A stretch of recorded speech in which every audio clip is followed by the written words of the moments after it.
ओम शांति। अपना सारा ध्यान मस्तक सिंहासन पर लगाएं, जहां पर मैं चमकती हुई ज्योति विराजमान हूँ। मुझ ज्योतिर्बिंदु आत्मा से दिव्य किरणें निकल रही हैं और इस शरीर पर पड़ रही हैं और शरीर से बाहर भी फैल रही हैं। मैं आत्मा शांत स्वरूप हूँ, पवित्र हूँ, शुद्ध हूँ, निर्मल हूँ। मैं आत्मा अपने इन कानों से शिव बाबा के महावाक्य सुनती हूँ। 12/8/2020 के महावाक्य हैं। आज बाबा ने कहा कि बच्चों, श्रेष्ठ कर्म मैंने तुम्हें सिखलाए हैं, तो श्रेष्ठ कर्म करने हैं, ईश्वरी मत पर चलना है। बल्कि विकर्म करके फिर कोई बीमारी आई, कोई तकलीफ आई तो आशीर्वाद या कृपा नहीं मांगनी है। बाबा ने कहा आशीर्वाद कृपा चाहिए तो कहीं और जाओ। बाप तो कर्म ही ऐसे सिखलाते हैं जो आशीर्वाद मांगने की दरकार ही नहीं रहती। बाबा ने कहा बच्चे, तुम अपना दैवी धर्म दैवी कर्म बोल करके धर्म भ्रष्ट कर्म भ्रष्ट बन पड़े हो। अब मैं आकर के तुम्हें श्रेष्ठ कर्म सिखला रहा हूँ। तो जैसे तुम अपने लौकिक बाप की बात मानते हो, ऐसे ही मुझ पारलौकिक बाप की बात को भी मान के दैवी कैरेक्टर बनाने हैं। कभी भी कर्म भ्रष्ट बन के बाबा ने कहा किसी को दुख नहीं देना है।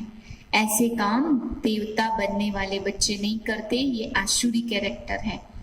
इसके लिए बाबा ने कहा दैवी गुण भी धारण करो और शुद्ध भोजन भी करना है। अगर शुद्ध भोजन करने में कहीं लाचारी हालत है, नहीं मिलता है, तो बाबा ने कहा फिर श्रीमत लेके पूछ के करो क्या करना है। बाकी बहुत ध्यान देना है शुद्ध भोजन पर भी। मीठे बच्चे, तुम आसुरी मत पर चलने से दर बदर हो गई हो। अब ईश्वरी मत पर चलो तो सुख धाम में चले जाएंगे। प्रश्न है बच्चों को बाप से कौन सी उम्मीद रखनी है, कौन सी नहीं। उत्तर है बाप से यही उम्मीद रखनी है कि हम बाप द्वारा पवित्र बन अपने घर घाट राजधानी में जाएं।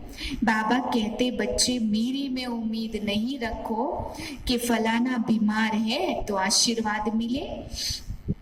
यहाँ कृपा व आशीर्वाद की बात नहीं है। मैं आया हूँ पतितों को पावन बनाने, श्रेष्ठ कर्म सिखलाने जो विकर्म बने ही ना। गीत है आज नहीं तो कल बिखरेंगे यह बादल। ओम शांति। रूहानी बाप ने गीत सुना। बच्चे जानते हैं अब घर चलना है, बाप आए हैं लेने के लिए।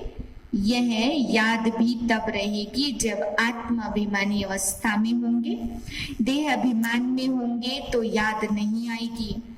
बच्चे जानते हैं बाबा मुसाफिर होकर आया हुआ है, तुम भी मुसाफिर होकर आए थे। अब अपने घर को भूल गए हो, फिर बाप ने घर याद दिलाया और रोज रोज समझाते हैं जब तक सतो प्रधान नहीं बने तब तक चल नहीं सकेंगे। इस समय और कोई ऐसा बाप नहीं जो अच्छी मत देवे, इसलिए दर बदर हो पड़े हैं। वह आसुरी मत पर चलते, लौकिक बाप की मत पर चलते, परंतु श्रीमत देने वाले की मत पर नहीं चलते। यह भी ड्रामा है, परंतु बच्चों को बाप समझाते आसुरी मत पर चलकर बुरी गति को पा लिया है। अब ईश्वरी मत पर चलने से तुम सुख धाम में चले जाएंगे। वह है बेहद का वर्षा। रोज समझाते हैं तो बच्चों को कितना हर्षित रहना चाहिए। सबको यहाँ तो बिठा नहीं सकते, घर में रहकर याद करना है। अभी पाठ पूरा होने का है, अब घर वापस चलना है। कहा जाता है यह तो अपना घर घाट ही भूल गए हैं। बाप कहते हैं पाठ पूरा होकर घर जाना है, तो क्या तुम भूल गए हो? तुम बच्चे कह सकते हो ड्रामा अनुसार पाठ ही ऐसा है जो हम घर बार को, घर घाट को भूल जाते हैं। भारतवासी ही अपने श्रेष्ठ धर्म कर्म को भूलकर दैवी धर्म भ्रष्ट और दैवी कर्म भ्रष्ट बन पड़े हैं। अब बाप ने सावधानी दी, तुम्हारा धर्म कर्म तो यह था, वहां तुम जो कर्म करते हो वह अकर्म हो जाता। कर्म अकर्म विकर्म की गति भी बाप ने समझाई है। तुम्हें दैवी गुण धारण करने हैं, पतित दुनिया को पावन बनाना है, तो शुद्ध भोजन बनना क्या बड़ी बात है। नौकरी तो करनी ही है ना, ऐसे तो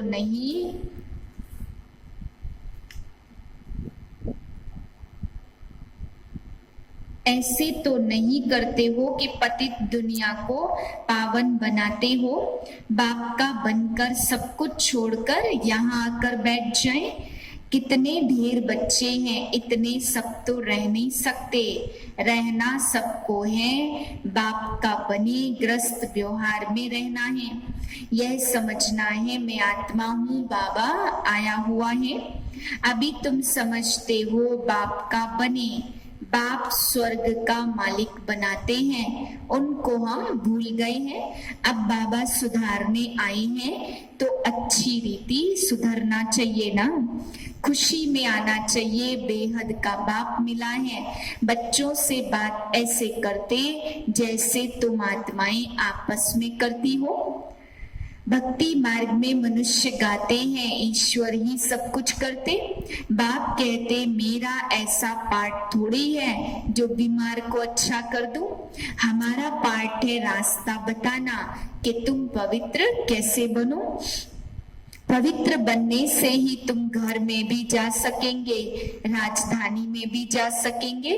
और कोई उम्मीद मत रखो फलाना बीमार है आशीर्वाद मिले, नहीं, कृपा आशीर्वाद की बात मेरे पास कुछ भी नहीं है। तो बाप पूछते हैं तुमको विषय सागर से निकाल उस पार ले जाता हूँ, फिर तुम विषय सागर में क्यों फंस जाते हो। बाप ने समझाया था यह कब्रिस्तान है, इनके बाद परिस्तान बनना है, वहां हर कर्म अकर्म होता है। अभी बाबा तुमको ऐसे कर्म सिखलाते जो कोई भी विकर्म ना बने। देखते रहते हो माया के विघ्न कैसे पड़ते, यह है सब गुप्त।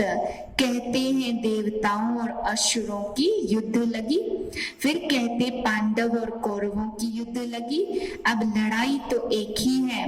बाप कहते मैं राजयोग सिखला रहा हूँ भविष्य 21 जन्मों के लिए। यह मृत्यु लोक है। मनुष्य सत्य नारायण की कथा सुनते आए हैं, फायदा कुछ भी नहीं है। अभी तुम सच्ची गीता सुनाते हो, रामायण भी तुम सच्ची सुनाते हो। एक राम सीता की बात नहीं थी, इस समय सारी दुनिया लंका है। चारों तरफ पानी है ना, तो यह बेहद की लंका है। सतयुग को कहा जाता अशोक वाटिका, यह है शोक वाटिका। यहाँ नाम रखते अशोका होटल, परंतु अशोक है नहीं। शोक की होटल बन चुकी है, खान पान मनुष्यों का जानवर मिसल है। तुमको देखो बाप कहाँ ले जाते, सच्ची सच्ची अशोक वाटिका है सतयुग में। हद और बेहद का कंट्रास्ट बाप ही बतलाते हैं। तुम बच्चों को बहुत खुशी रहनी चाहिए। चित्र भी तुम्हारे पास है, जैसे स्कूल में चित्रों पर समझाते यह फलाना देश है, तुम तो फिर समझाते हो तुम आत्मा हो, शरीर नहीं हो। आत्मा ही भाई भाई है, कितनी सहज बात सुनाते हो। कहते भी हैं हम सब भाई भाई हैं। बाप समझते हैं तुम आत्माएं भाई भाई हो ना, गॉड फादर कहते हो, तो आपस में कभी भी लड़ना झगड़ना नहीं है। हम प्रजापिता ब्रह्मा की संतान भी के हैं, तो विकार की बात हो न सके। कितने भट्टी में शुरू में रहे थे, बाबा के बन गए तो बाबा ने नाम भी रखे, जैसे सन्यासी भी नाम बदलते हैं। इस भट्टी का किसको पता नहीं है, शास्त्रों में तो क्या क्या बातें लिख दी हैं। बाप कहते मैं वास्तव में हूँ स्वदर्शन चक्रधारी। तुम जानते हो आत्मा सारे सृष्टि चक्र का ज्ञान आ जाता है। बाप भी परमधाम में रहने वाला है और हम भी वहां के रहने वाले हैं। बाप आकर अपना परिचय देते, बच्चे मैं भी स्वदर्शन चक्रधारी हूँ। मैं पतित पावन आया हूँ तुम्हारे पास, मुझे बुलाया ही है, आकर पतित से पावन बनाओ, लिबरेट करो। उनको शरीर तो है नहीं, वह अजन्मा है, बल जन्म भी लेते हैं परंतु दिव्य। शिव जयंती अथवा शिवरात्रि मनाते, बाप कहते मैं आता ही हूँ तब जब रात पूरी होकर दिन बनाने। दिन में 21 जन्म, फिर रात में 63 जन्म। आत्मा ही भिन्न भिन्न जन्म लेती है। मूल बात बाप समझाते, बाप है स्वदर्शन चक्रधारी। उनको ज्ञान का सागर कहा जाता, वह सत्य है, चैतन्य है। तुम बच्चों को वर्षा दे रहे हैं, बाबा बच्चों को समझाते आपस में लड़ो झगड़ो मत, लून पानी मत बनो, सदैव हर्षित रहना है, सबको बाप का परिचय देना है। बाप को ही सब भूले हुए हैं। आत्मा शरीर से निकल जाती तो चुरपुर हो नहीं सकती है। आत्मा फौरन जाकर दूसरा शरीर लेती है। इन बातों को अच्छी रीति समझो और अंदर में घोटते रहो। जरूर बाप ने ही तुम बच्चों को वर्षा दिया था। कब वर्षा दिया, फिर क्या हुआ, यह मनुष्यों को कुछ भी पता नहीं है। बाप को याद करो और मीठे बनो। एम ऑब्जेक्ट सामने खड़ी है। बाप तो वकीलों का वकील है, सब झगड़ों से छुड़ा देते। तुम बच्चों को आंतरिक खुशी होनी चाहिए। हम बाबा के बने हैं, बाप ने एडॉप्ट किया है विश्व का मालिक बनाने, तो तुम ऐसे बाप को क्यों भूल जाते हो। मीठे मीठे रूहानी ब्रह्मा मुख वंशावली, ब्राह्मण कुलभूषण, यह देवताओं से भी ऊंच कुल है। तुम भारत की बहुत सेवा करते हो, अभी फिर तुम पूज्य बन जाएंगे। अब पुजारी सो पूज्य, कौड़ी से हीरे जैसा बना रहे हैं। ऐसे रूहानी बच्चों प्रति माता पिता बाप दादा का याद प्यार और गुड मॉर्निंग। रूहानी बाप की रूहानी बच्चों को नमस्ते। हम रूहानी बच्चों की रूहानी बाप को नमस्ते। धारणा के लिए मुख्य सार, पहली पॉइंट, श्रीमत पर अब हर श्रेष्ठ कर्म करना है, किसी को भी दुख नहीं देना है, दैवी गुण धारण करने हैं, बाप के डायरेक्शन पर ही चलना है। दूसरी पॉइंट है सदैव हर्षित रहने के लिए स्वदर्शन चक्रधारी बनना है, कभी लून पानी नहीं होना है, सबको बाप का परिचय देना है, बहुत बहुत मीठा बनना है।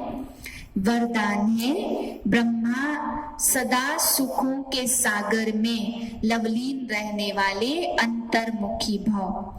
कहा जाता अंतर्मुखी सदा सुखी। जो बच्चे सदा अंतर्मुखी भव का वरदान प्राप्त कर लेते, वह सदा बाप समान सुख के सागर में लवलीन रहते।